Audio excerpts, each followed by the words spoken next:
Do not trust the smiles in this room, Eliza. Not one of them wishes us well. Your Grace Pleen, the west window. Now! Not a sound, Duchess, and you might yet see morning.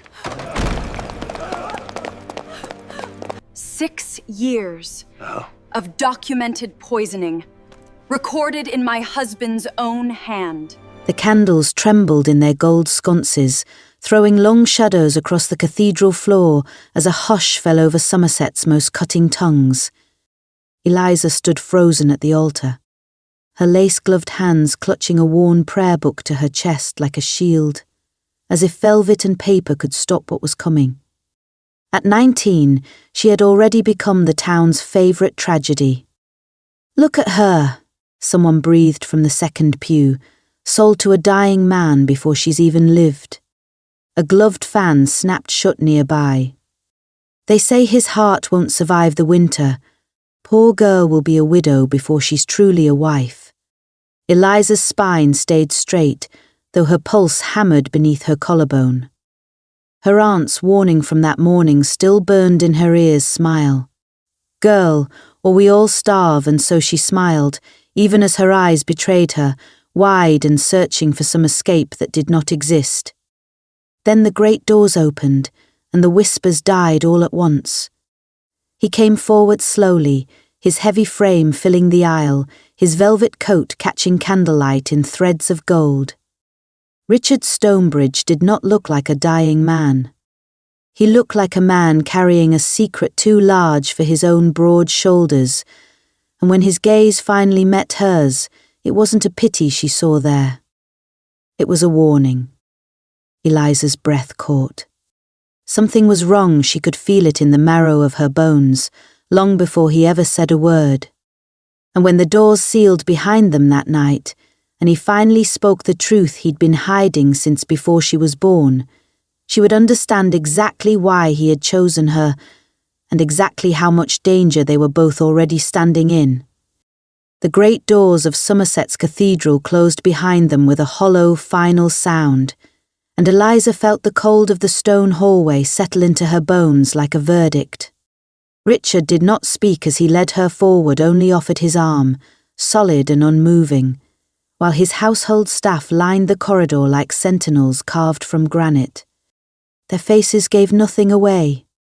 No welcome, no warmth, only a rigid, practiced silence that made her skin prickle beneath her wedding lace.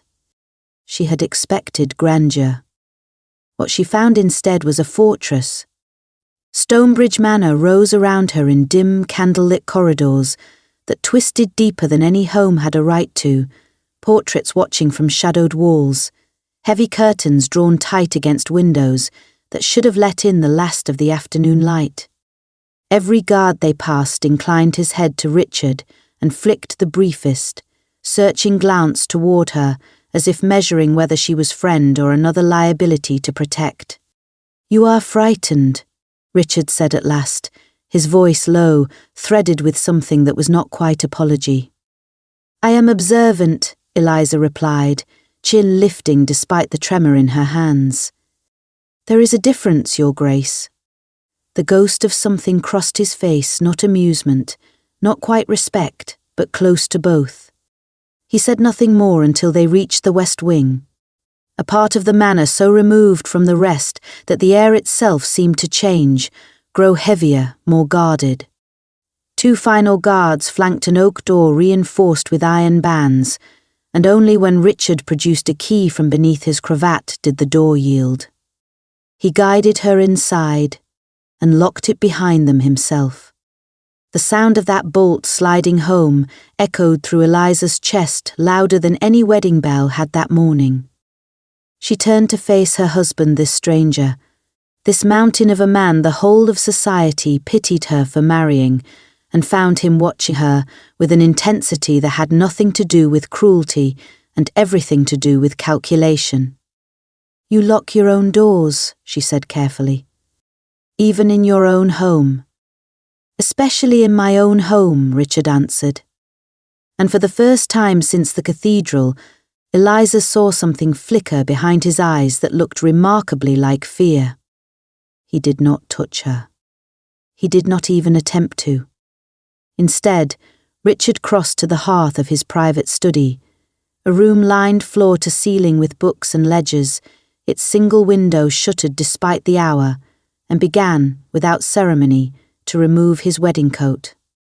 The velvet slid from his broad shoulders, the gold embroidery catching firelight as he draped it over a chair with the exhausted care of a man setting down armour after a long battle. Eliza remained near the door, prayer book still clutched to her chest, watching him with wary, wide eyes. "Sit," he said, not unkindly, gesturing to the chair opposite his desk. "Please." She did not sit. A faint, tired smile touched his mouth. "You do not trust me." "You are a stranger who bought me from my creditors," she said, each word measured, deliberate. "Forgive me if trust does not come easily, Your Grace." "Richard," he corrected softly. "If we are to survive what comes next, you will need to call me Richard." He moved to a side table and poured 2 glasses of dark wine, offering her one. She did not take it. He did not press. Instead, he set it upon the desk between them and lowered himself, with visible effort, into the chair across from her, the weight of his own body clearly a burden he carried every single day. "I did not marry you for your beauty," he said quietly, "though you are beautiful. I did not marry you to settle a debt for sport, though your family owed me a great deal. I married you, Eliza." He paused, and in that pause, something ancient and grieving passed behind his eyes. "Because I made a vow to your mother 11 years ago that I would protect you with my life if it ever came to this." The room went utterly still. "My mother," Eliza whispered, "has been dead since I was 8 years old." "I know," Richard said. "I was there the week before she died. I watched her write the letter that would one day bring you to my door." He reached into the drawer of his desk and withdrew a folded, yellowed paper, sliding it across the wood toward her with the same slow, deliberate motion of a man diffusing something dangerous. "She knew what was coming for your family, Eliza. She knew what was coming for mine. And she begged me to make certain that when it came, you would not face it alone." Eliza's fingers trembled as she took the letter. Her mother's handwriting, unmistakable, curled across the page in ink gone the colour of rust. "If they come for her, as they came for us, promise me you will not let her stand alone." "Who came for you?" Eliza asked, her voice barely a breath. "Who came for her?" Richard's jaw tightened. He rose, moved to the shuttered window, and for a long moment said nothing at all, as though deciding how much truth a woman could survive on her wedding night. "The same people," he finally said, "who have spent the last 6 years poisoning me one spoonful at a time, and who murdered your father to keep him quiet about it." Eliza did not sleep that night. She sat by the fire in the chamber Richard had given her, a room adjoining his own. Connected by a locked door, she had not been permitted to open, turning her mother's letter over and over in her hands, as though the paper itself might yield more answers than her husband had. Poisoned. The word would not leave her. She had watched Richard eat that evening slowly, carefully, as though every bite required strategy rather than appetite, and she understood now, with a cold and creeping dread, that what society whispered about his weight, his exhaustion, his supposed gluttony, was a lie manufactured by someone close enough to slip something deadly into his food. Someone inside these very walls. She thought of the guards in the corridor, their stony faces, their unreadable eyes. She thought of her own aunt, who had all but sold her at auction. She thought of her father, dead 3 years now, of what the physicians had called a weakness of the heart, and wondered, with a chill that had nothing to do with the dying fire, whether that too had been a lie. By the time dawn touched the shuttered windows, Eliza had made a decision. She would not simply survive this marriage. She would understand it. The next morning arrived deceptively soft, pale gold light easing through the curtains. The manor hushed in that fragile hour before the household fully woke. Eliza had barely dressed when a commotion erupted somewhere below, sharp and sudden, servants' voices rising in alarm through the corridors. She reached the nursery at the end of the west wing, an unused room, kept, she would later learn, in aching memory of an heir Richard had never had the chance to father just as a housemaid screamed. Embedded in the wooden frame of the nursery window, quivering from the force of its throw, was a dagger. Its blade gleamed with an oily, unnatural sheen that made Eliza's stomach turn even before Richard arrived, breathless from the stairs, and gripped her by the shoulders as though checking with his own hands that she was whole. "Are you hurt?" His voice was raw in a way she had not heard from him yet, not the calm, calculating voice of the study, but something rawer, more desperate. "I am well," she managed. "I was not even in the room when—" "That is not the point," he said sharply, then seemed to catch himself, softening his grip though not his urgency. "The point, Eliza, is that this window faces the eastern garden wall. No man on the street below could have thrown that blade with such accuracy, not without help from inside these grounds." A guard retrieved the dagger with gloved hands, careful not to touch its edge, and Eliza watched Richard's face harden into something cold and furious as he examined the oily residue coating the steel. "Aconite," he said quietly. "Wolfsbane extract. Enough on that blade to kill a grown man before he even felt the wound." "They meant to kill me," Eliza whispered, the realization settling into her chest like a stone. "They meant to send a message," Richard corrected grimly. "That I have brought a bride into a war I have been fighting alone for 6 years, and that they are neither impressed nor deterred by it." He turned to the guard captain, voice dropping into something commanding, dangerous. "Search every room in the east wing. Question every servant who had access to these grounds before dawn. And triple the watch on my wife's chambers, starting this hour." Eliza stood very still amid the chaos, staring at the small, splintered hole where the blade had struck and understood, with a certainty that settled deep and permanent, that whatever safety she had imagined marriage might offer her had been an illusion from the very first moment the cathedral doors swung open. She was not simply married to a dying duke. She was married to a target. And now, so was she. That evening, once the manor had quieted and the guards had doubled at every door, Richard found her in the library, still shaken, staring at nothing in particular with her mother's letter once again unfolded in her lap.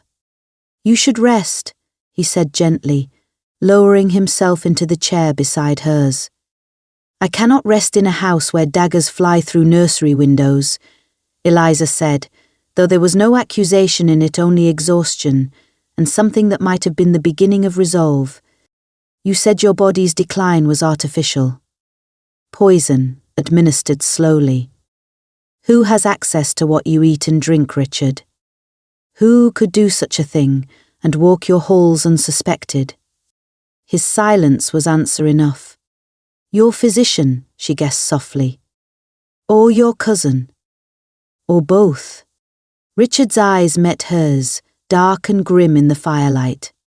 "You are more perceptive than I gave you credit for. I have spent my whole life reading the faces of people who wished me harm while smiling at my table," Eliza said. "It is not a difficult skill to acquire, Your Grace, when survival depends upon it." She folded the letter carefully and tucked it into her sleeve. "If we are truly in this together, as you claim, then I will not sit in these rooms waiting to be protected. I intend to help you find whoever is doing this to you. Starting tonight."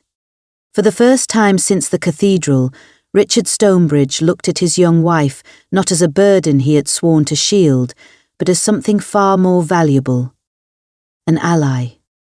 She was not looking for anything in particular. She told herself that, at least, as her fingers traced the edges of his desk, until they caught on something the wood grain should not have allowed. A seam. A hidden line beneath the desk's lower drawer, so precisely fitted that only searching fingers, patient and deliberate, would ever find it. She pressed. Something clicked. A shallow compartment slid open beneath the drawer, and Eliza's breath caught as candlelight spilled across its contents a stack of small, leather-bound ledgers, their pages dense with cramped, urgent handwriting and columns of numbers she did not at first understand. She lifted the topmost book with trembling hands and began to read. Antimony trace increase week 14. Mercury compound administered via evening tonic, consistent with symptoms reported.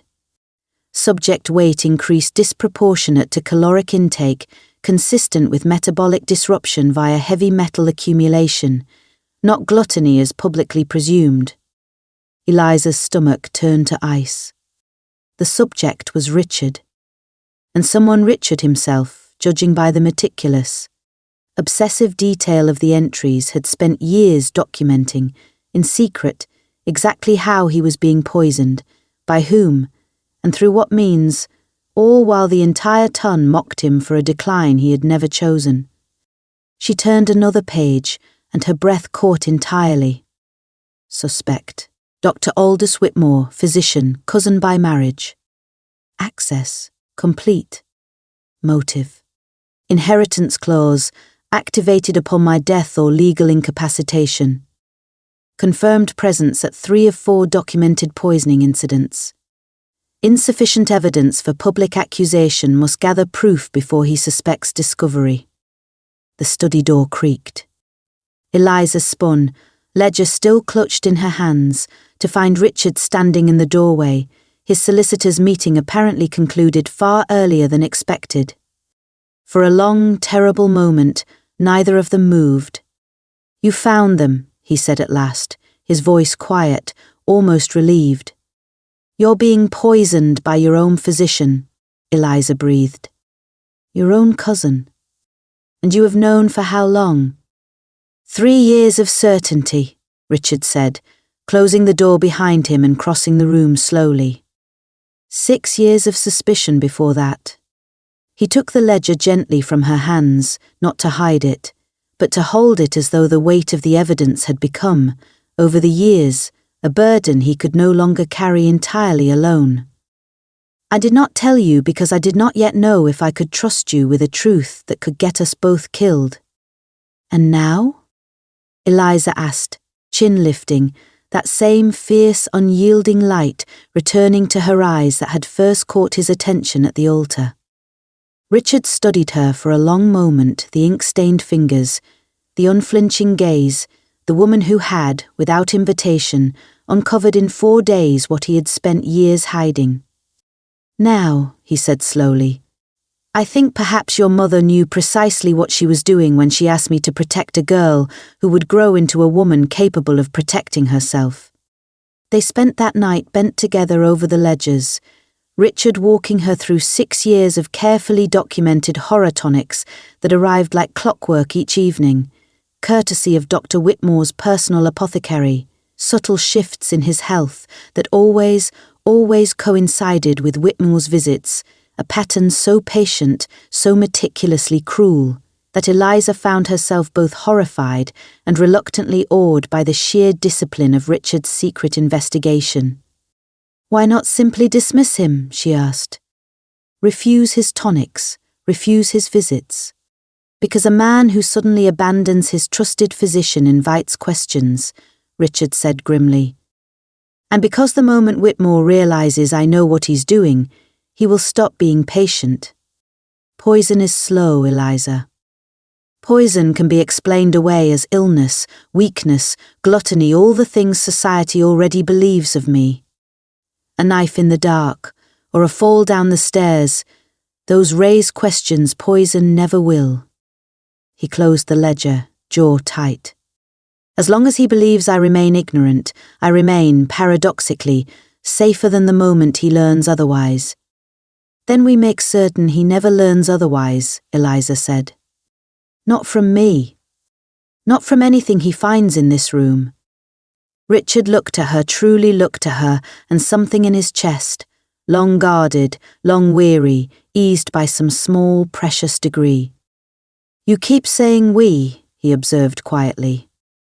Because it is we now, Eliza said, and for the first time since the cathedral doors had closed behind her, she did not sound frightened at all. Whether either of us intended it or not, Your Grace, I am your wife, and I do not intend to watch from the shadows while someone poisons you to death for an inheritance. A week passed in careful, watchful quiet, the kind of silence that precedes a storm rather than promises peace. Eliza learned the rhythms of the household. Which servants Richard trusted absolutely, which he merely tolerated, and which she noted with private, simmering suspicion seemed to report a little too eagerly to Dr. Whitmore whenever he called. It was Richard's aunt, Lady Cordelia, who first proposed the ambassadorial ball, a glittering affair hosted by the Austrian embassy, attended by every family of consequence in the city, the sort of event no Duke of standing could refuse without inviting scandal. You cannot hide in this house forever, Lady Cordelia informed her nephew over breakfast, with the particular bluntness of a woman who had known him since infancy and feared him not at all. People are already whispering that you've locked your young bride away like a madwoman's keeper. Attend the ball, Richard. Show them your wife. Show them you are not the dying invalid they believe you to be. Richard's eyes met Eliza's across the table, and she understood, in that silent exchange, precisely what he was truly weighing. Not the risk of gossip. The risk of walking directly into a room filled with the very people who might wish him dead.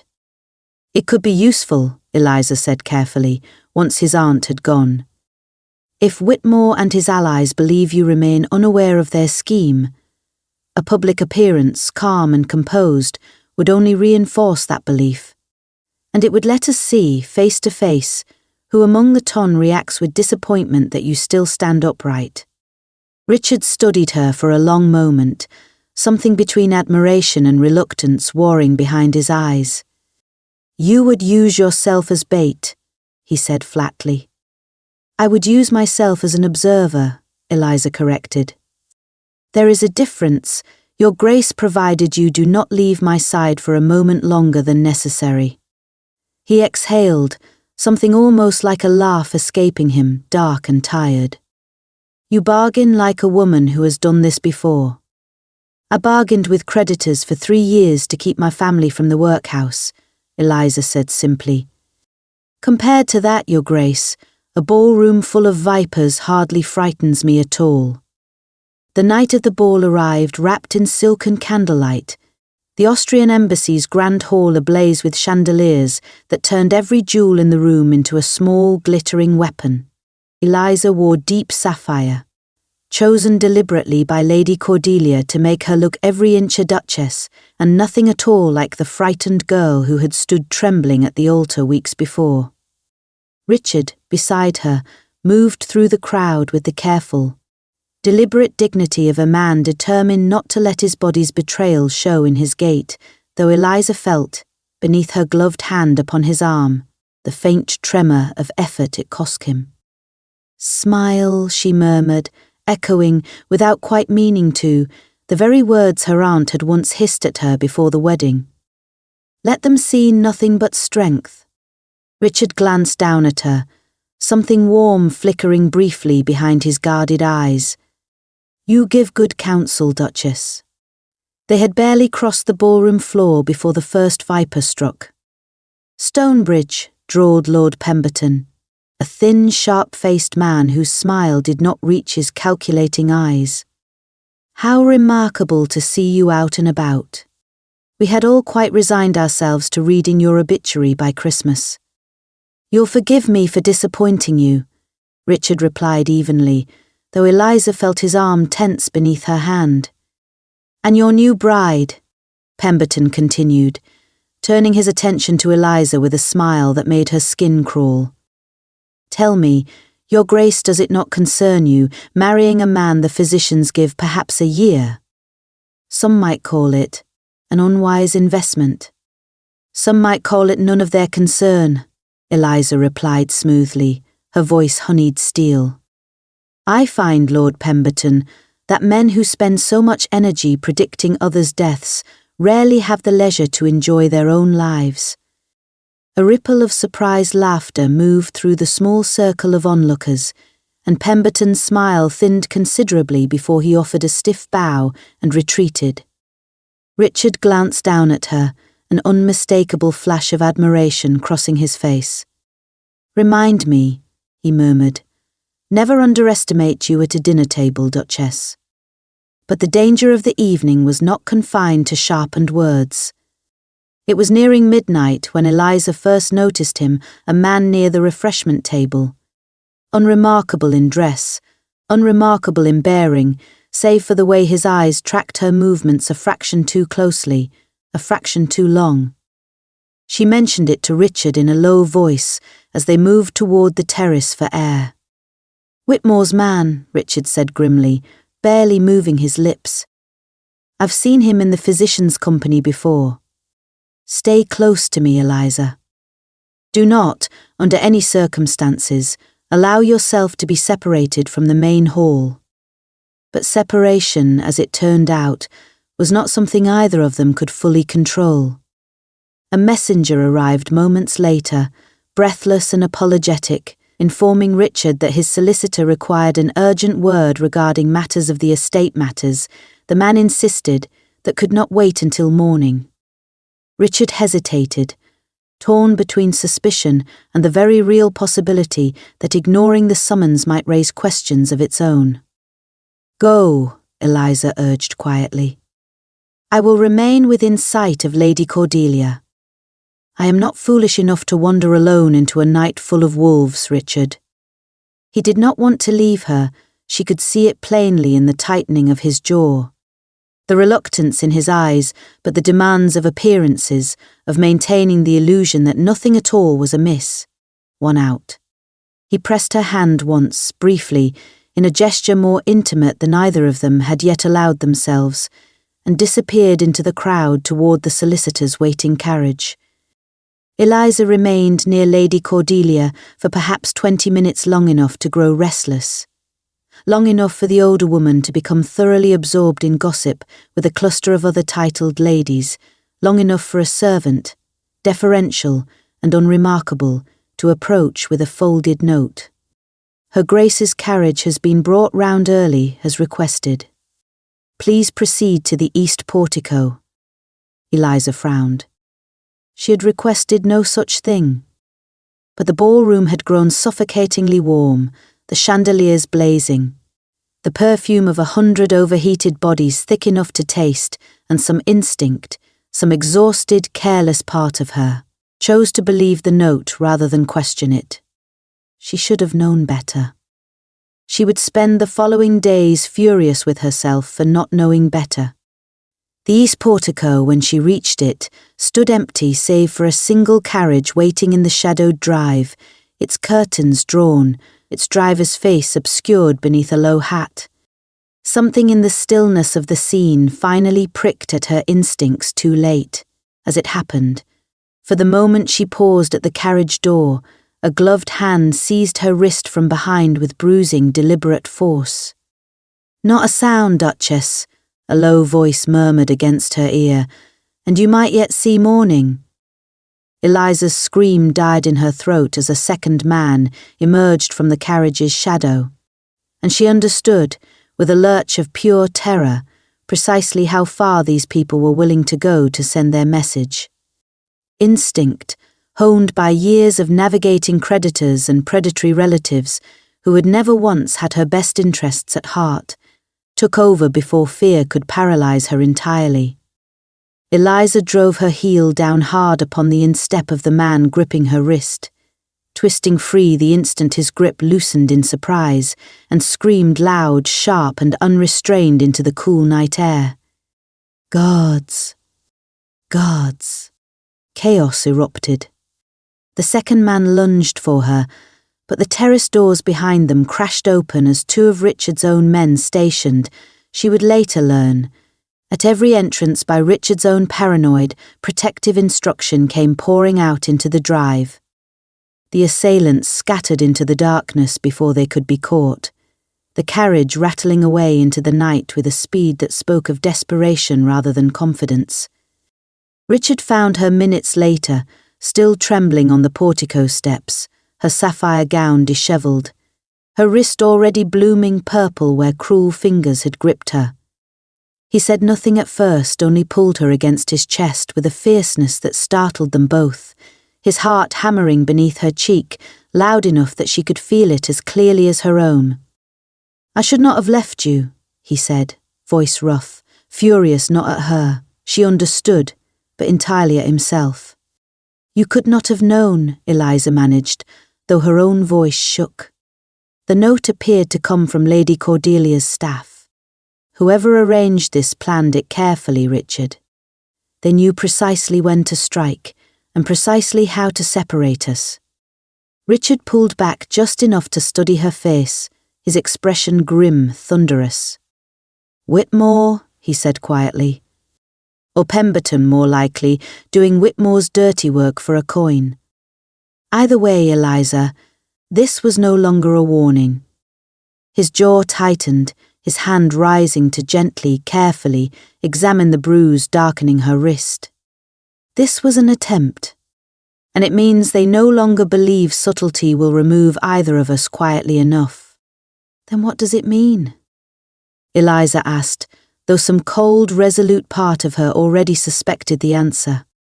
"It means," Richard said, drawing her back against him, his voice low and dangerous in the darkness, "that the game has changed. And that from this moment forward, Duchess, we stop playing merely to survive it."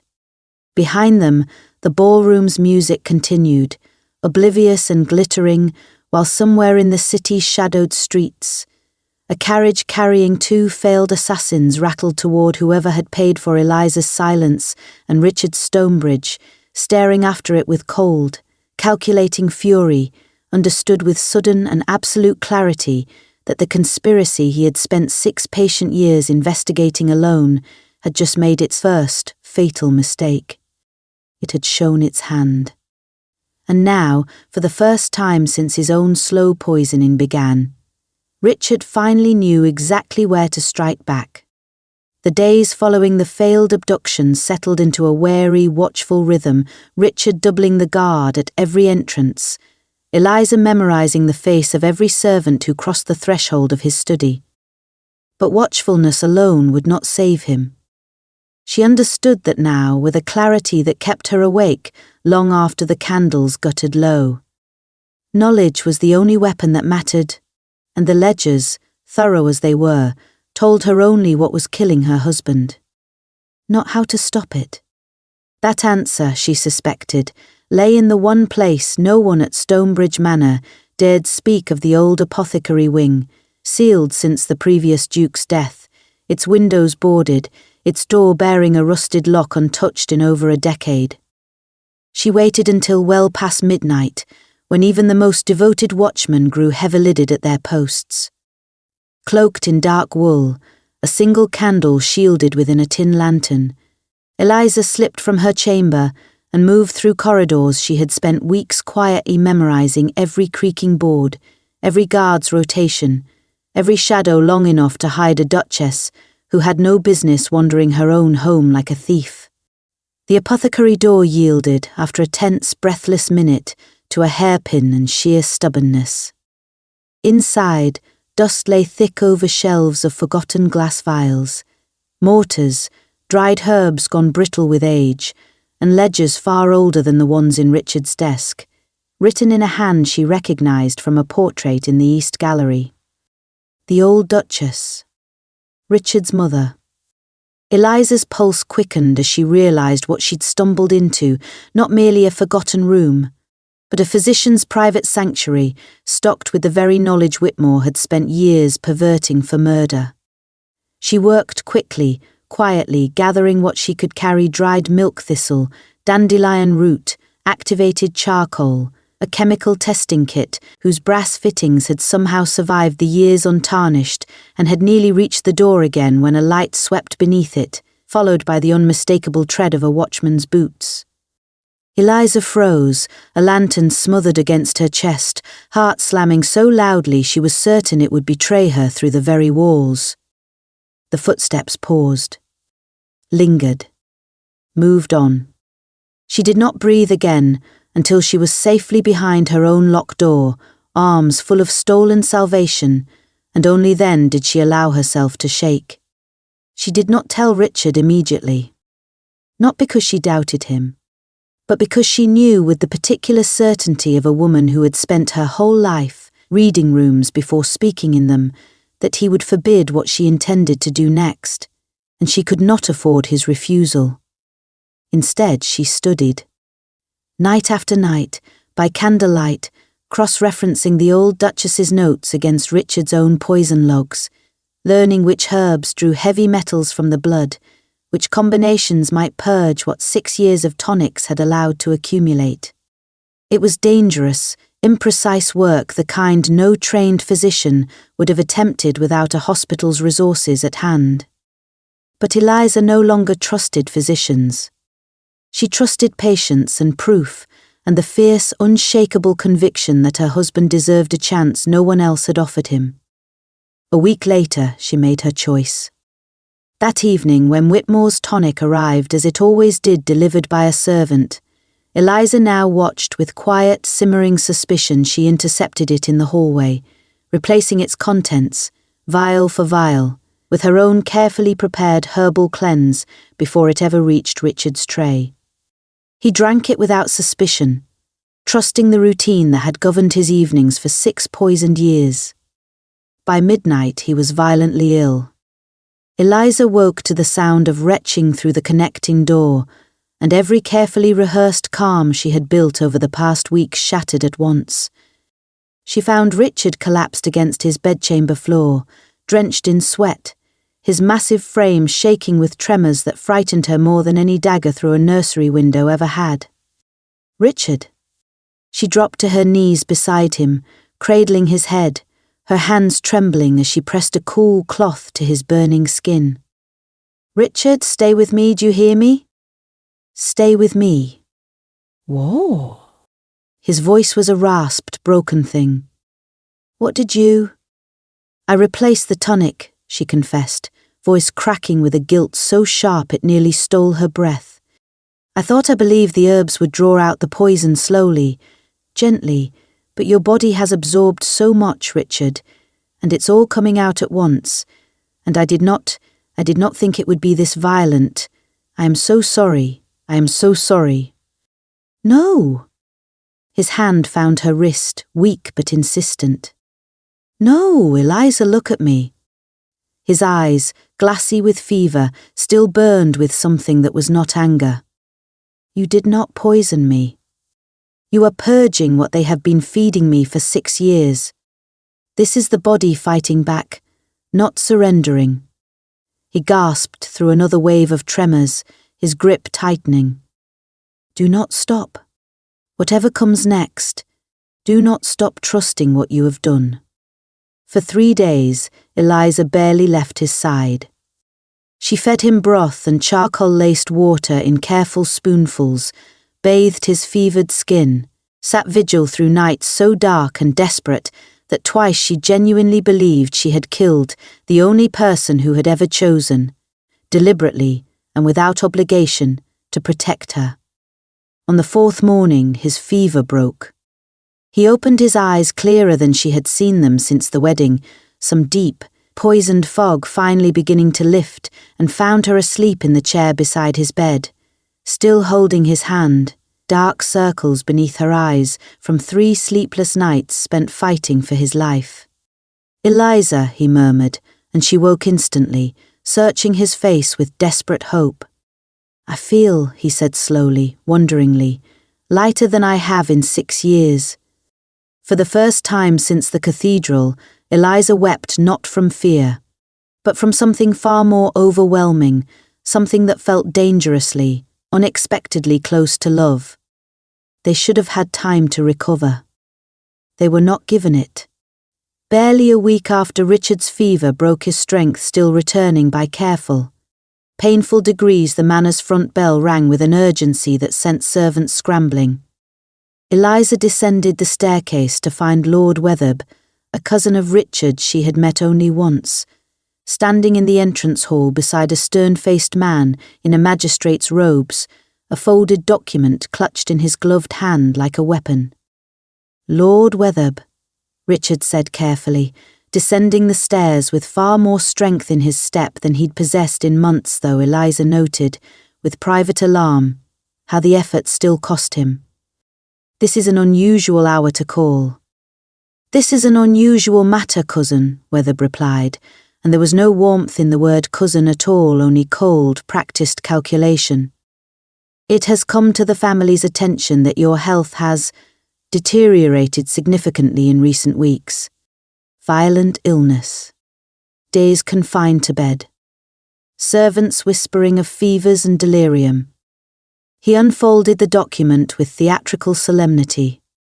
"We have obtained an emergency writ of lunacy, Richard.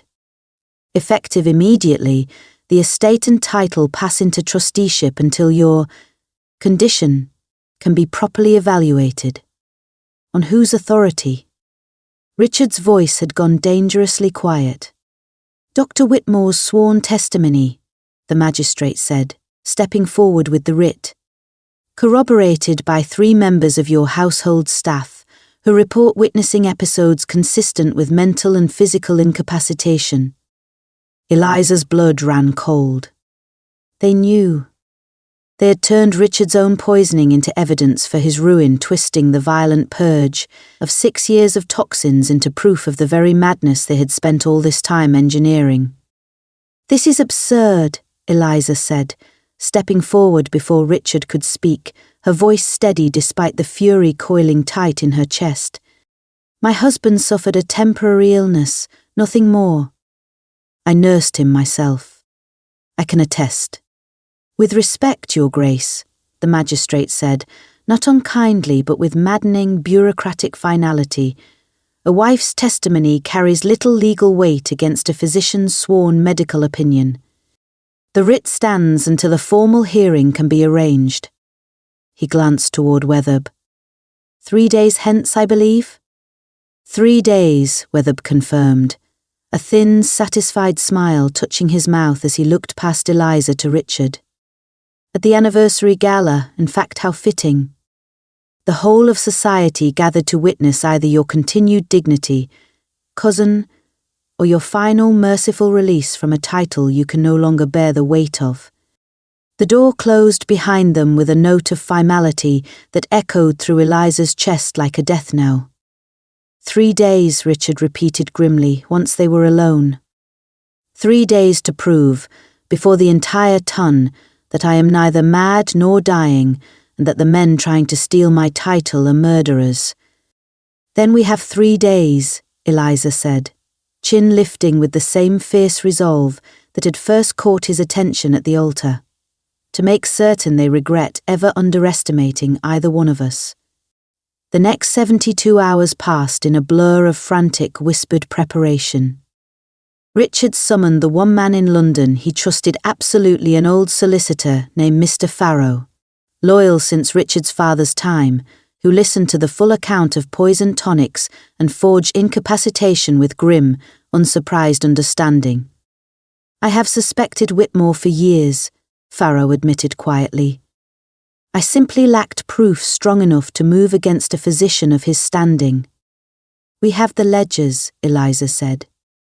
6 years of documented poisoning, in Richard's own hand, cross-referenced against Whitmore's tonic deliveries. "Ledgers can be dismissed as the ravings of a man already accused of madness," Farrow warned. "You will need more.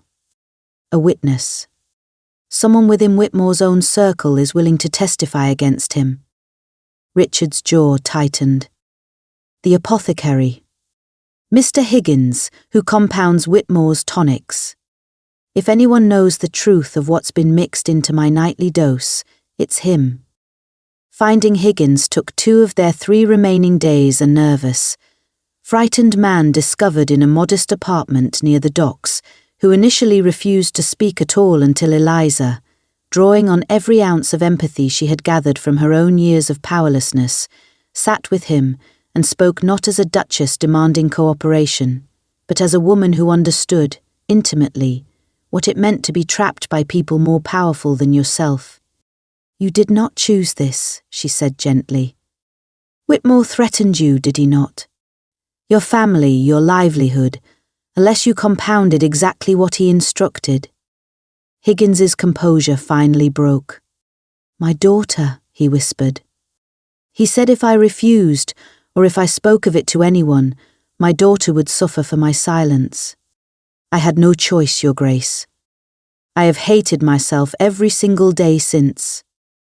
"Then help us end it," Eliza said softly, "and I promise you your daughter will never suffer for his cruelty again. My husband has enough resources to protect you both, provided you are willing, at least, to tell the truth." By the following evening, Mr. Higgins had signed a full written testimony, detailing 6 years of tonics compounded under Whitmore's explicit instruction heavy metals, disguised in sweetened wine, delivered under threat to a man's own family. They had their proof. Now they needed only the courage to present it before the very society that had already condemned Richard to madness. The anniversary gala arrived wrapped in the same glittering, deceptive beauty as every ball before its Stonebridge Manor's own grand hall, ablaze with 100 candles, the ton assembled in silk and jewels, utterly unaware that the evening's true drama would have nothing to do with dancing. Eliza wore deep crimson this time, a colour Lady Cordelia had chosen deliberately. "Let them see strength tonight," the old woman had murmured while fastening the gown's final clasp, "not fragility." Eliza had come to understand, over these desperate weeks, precisely what her husband's aunt had meant. Richard moved through the crowd beside her with a composure that betrayed nothing of the trial awaiting him, though Eliza felt, beneath her gloved hand upon his arm, the tension coiled tight through every muscle. The magistrate arrived precisely at 9, flanked by Lord Wetherby and Dr. Whitmore himself, a slight, unremarkable man whose pleasant physician's smile made Eliza's skin crawl with a revulsion she fought hard to conceal. The music faltered as the trio crossed the ballroom floor with theatrical solemnity, and every eye in the room turned to watch. "Your Grace," the magistrate announced, loud enough to carry across the hushed hall, "by the authority of this emergency writ, and the sworn testimony of Dr. Whitmore regarding your continued mental and physical incapacitation, I am obligated to formally—" "Before you proceed," Richard interrupted, his voice carrying easily across the silent ballroom, "I believe my wife has something to present that bears directly upon this matter." Every eye shifted to Eliza. She stepped forward, chin high, heart hammering beneath the crimson silk, and crossed to the study just off the main hall where, before the assembled magistrate, Lord Wetherby, Dr. Whitmore, and easily 200 members of society's most influential families, she pressed her palm against the ornate wall panel Richard had shown her only that morning, and swung open the hidden safe within. 6 years, Eliza said, her voice steady despite the trembling of her hands as she withdrew the ledgers, of documented poisoning, recorded in my husband's own hand dates, symptoms, and the precise chemical compounds administered through his nightly tonics. She turned, meeting Whitmore's eyes directly across the stunned ballroom. "Compounded, according to sworn written testimony from your own apothecary, under your explicit instruction, Dr. Whitmore." Whitmore's composed physician's smile finally cracked. "This is preposterous fabricated evidence, concocted by a desperate girl attempting to save her husband's title." "Is it fabricated?"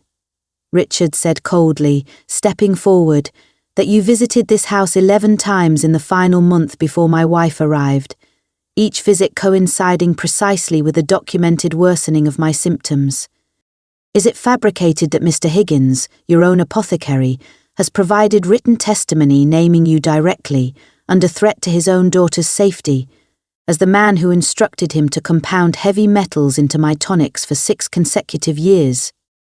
A ripple of horrified murmurs swept through the ballroom. "Bring him forward," Eliza said, and at her signal, a nervous, pale Mr. Higgins stepped from the study doorway where he had been waiting, testimony in trembling hands, to repeat before the assembled ton exactly what he had confessed to her 3 nights before. Lord Wetherby's face had gone the colour of ash. This changes nothing," he stammered. "The writ was filed in good faith based on a conspiracy to murder a peer of the realm and seize his estate through fraudulent legal means," Mr. Farrow interjected smoothly, stepping forward with his own sheaf of documents. "Documents which I have already forwarded, this very morning, to the Lord Chancellor's office, along with copies of every ledger, every testimony, and a formal request for immediate criminal investigation into Dr. Aldous Whitmore and Lord Wetherby for conspiracy, poisoning, and attempted fraud." The magistrate, to his credit, did not hesitate once the weight of evidence became undeniable. "Dr. Whitmore," he said grimly, "you will accompany the constables waiting outside this hall. Lord Wetherby, I suggest you do the same, unless you wish your protests recorded as further evidence of guilt." Whitmore's carefully maintained calm shattered entirely as constables summoned in advance by Farrow's careful planning moved through the stunned crowd to take him by the arms. "You cannot prove intent," he snarled, all pretense of civility abandoned. "You cannot prove I ever meant for him to die. 6 years of documented, escalating poisoning rather speaks for itself, Doctor," Richard said quietly, and there was nothing left of the frightened, hunted man he had been at that first midnight confession, only cold, vindicated authority. "I suggest you save your protests for the magistrate's court." The ballroom erupted into a cacophony of shocked whispers as Whitmore and Wetherby were led away. The very same society that had once pitied Eliza as a tragic sacrifice now watching, wide-eyed, as she stood beside her husband, not a victim, not a pawn, but the architect of a conspiracy's complete and total unravelling. In the aftermath, as the ballroom slowly rediscovered its music and its composure, Richard drew Eliza aside onto the manor's grand balcony, away from the curious eyes still tracking their every movement. The night air was cool, sharp with the scent of late-blooming roses from the gardens below, and for a long moment, neither of them spoke at all, simply breathing in the strange, disorienting relief of a battle finally, truly won. "You saved my life," Richard said quietly. "Not once, Eliza. Twice now. First with your herbs, and tonight, before the entire town, with nothing but courage and a stack of ledgers." "You saved mine first," Eliza reminded him softly. "The day you married a frightened girl you had no obligation to protect, and kept a promise made to a dying woman 11 years before I ever understood I needed protecting at all." Richard turned to face her fully, his large hand rising to gently cup her cheek, a gesture so different from the intimidating, imposing stranger who had loomed over her at the cathedral altar that Eliza felt something in her chest turn over entirely. "I did not expect," he admitted, voice rough with an honesty that had nothing to do with strategy or survival, "to fall in love with the wife I married to fulfill a promise." "I did not expect," Eliza whispered back, "to fall in love with the Duke I was told to fear." He kissed her then gently, carefully, as though she was something precious rather than something bought, and below them, in the gardens, the last of the gala's music swelled into a waltz that carried up through the cool night air like a promise finally, fully kept. The weeks that followed brought a transformation neither of them could have predicted. Freed at last from 6 years of slow poison, Richard's health returned with startling speed, colour returning to his face, strength to his frame, a lightness to his step that society, watching with fascinated, reluctant admiration, could scarcely believe belonged to the same man they had once mocked as a dying invalid. Whitmore and Wetherby faced trial within the month, the ledgers and testimonies Eliza had so carefully gathered proving more than sufficient to secure convictions for conspiracy, fraud, and attempted murder. Their titles and holdings, seized by the Crown, were redistributed among more distant, honourable relations, a quiet, final justice for a scheme that had cost Richard 6 years of his life and very nearly cost Eliza her own. Mr. Higgins, true to Richard's promise, received a modest pension and a position of safety far from London, his daughter finally free of the threats that had haunted their small family for years. And Eliza, the frightened 19-year-old girl who had once stood trembling at a cathedral altar, certain her life was ending rather than beginning, found herself, 6 months later, standing on that same grand balcony where Richard had first kissed her, watching the ton's most influential families dance below in celebration of a union no longer pitied, but envied. "Regretting your bargain yet, Duchess?" Richard murmured against her ear, his arms secure around her waist, his voice carrying none of the exhausted weight it once had. "Ask me again," Eliza said, turning in his arms with a smile that held nothing of fear and everything of hard-won, unshakable joy. "In 50 years, Your Grace, and I suspect my answer will remain precisely the same." They danced then, beneath the stars and the glittering chandeliers, watched not with pity but with genuine, admiring awe by the very society that had once written them off as a tragic sacrifice and a dying man's final indulgence, two people who had walked into a forced, loveless arrangement and, through courage, trust, and a refusal to accept the fate others had written for them, built something the whole of the ton would spend years trying and failing to replicate. Because in the end, Eliza's story was never truly about the danger, or the poison, or the conspiracy that nearly destroyed them both. It was about what happens when two broken, frightened people choose, again and again, to trust each other rather than the fear the world insists they should feel, and what can be built, against every terrible odd, when that trust is finally, fully returned. If you were in Eliza's place, forced into a marriage that terrified you, only to discover a truth more dangerous and more tender than anything you imagined, would you have had the courage to stay and fight, or would fear have sent you running long before the truth ever had the chance to find you? Tell us in the comments what you would have done in her place, and if Eliza and Richard's fight for truth and trust moved you even half as much as it moved us to tell it. Follow along for the next story, because this house of secrets is only the first door we intend to open.